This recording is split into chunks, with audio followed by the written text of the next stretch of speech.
आज कोई मोटिवेशन या कुछ नहीं, आपको मैं सिर्फ कुछ क्वेश्चन करूंगा और एक कहानी सुनाऊंगा।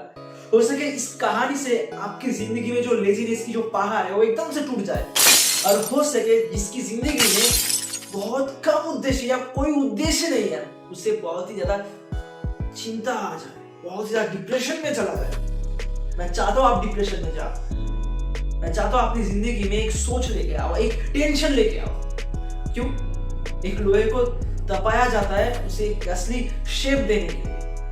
सो आपको भी तपना पड़ेगा। तो आपको मैं एक कहानी सुनाने जा रहा हूं। कहानी कुछ ऐसा था कि एक राजा हुआ करता था और राजा का एकमात्र बेटा था, और एकमात्र बेटा होने के नाते उसके पास जो पिताजी का साम्राज्य था वो सब कुछ था।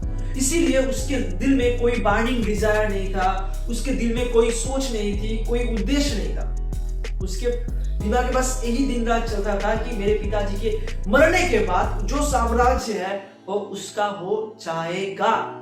अब बेटा इतना नालायक था, इतना लेजी था, वो कभी भी अपनी बाजार तक नहीं गया। अपनी राज्य की जो बाजार है, अपनी जो बहुत बड़ी राजप्रासाद है, उस जगह से भी कभी भी वो नहीं निकला। तो एक दिन उसके दिल में एक बर्निंग डिजायर जगा, एक इच्छा जगी कि मुझे भी अपनी बाजार में जाना चाहिए, मुझे भी कुछ खरीदना चाहिए। तो वो अपने पिताजी से सलाह ले, कौन सी दुकान में जाना चाहिए, कौन सी जगह पे जाना चाहिए। तो उसके पिताजी ने सलाह दिया कि तुम्हें अपनी बाजार में जाना चाहिए और सबसे बड़ी दुकान में जाना चाहिए।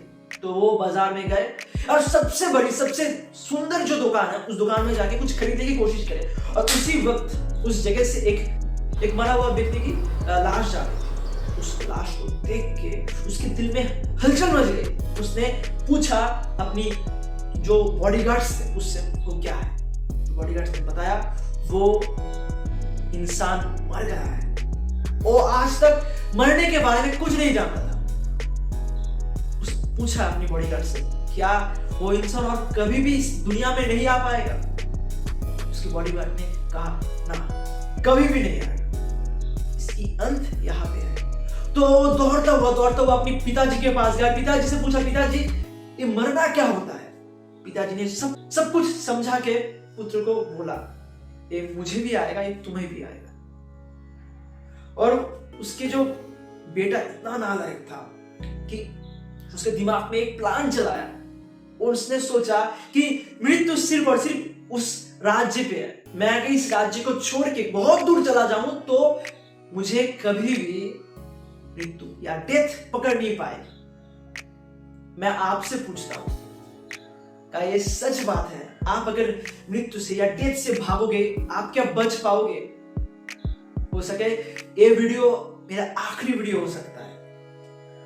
मे बी कल मैं मर जाऊं तो हमारे पास, तुम्हारे पास, मेरे पास, सबके पास, इस दुनिया की जो सबके पास एक लिमिटेड टाइम है। अनलिमिटेड टाइम नहीं है भाई।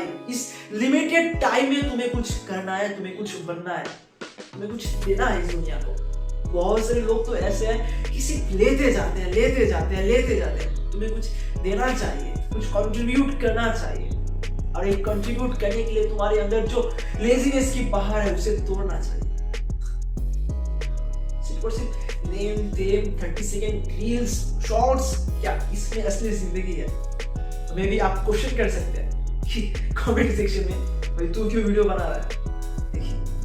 फर्स्ट ऑफ ऑल एक क्लियर कट चीज है, मैं इस प्रोफेशन से बहुत ही ज्यादा प्यार करने लगा हूँ। हो सकता है मेरे वीडियोस में कोई व्यूज या कोई कुछ भी नहीं आ रहा है, लेकिन मुझे वीडियो बनाना बहुत ही ज्यादा अच्छा लगने लगा है। मुझे प्यार है इससे, मैं करना चाहता हूँ, इसीलिए मैं लगातार करता हूँ कि मुझे मालूम है एक दिन न एक दिन मैं इस दुनिया को इस वीडियो की मदद से, इस वीडियो कंट्रीब्यूशन की मदद से कुछ दे पाऊं। मेरे पास एक असली उद्देश्य है। क्या आपके पास एक असली उद्देश्य है? कब तक खुद को इस खोखलेपन में आप जियोगे? कब तक आप एक्सक्यूजेस बनाओगे, इस वजह से मैं नहीं कर पाता। देखिए, आज नहीं तो कल आपको मरना है, मुझे भी मरना है, बस इसी वक्त में कुछ करके दिखाना है। सो चॉइस आपके पास है। क्या आप इस वक्त को अच्छे काम में लाके इस दुनिया को कुछ दे पाते हो? क्या नहीं?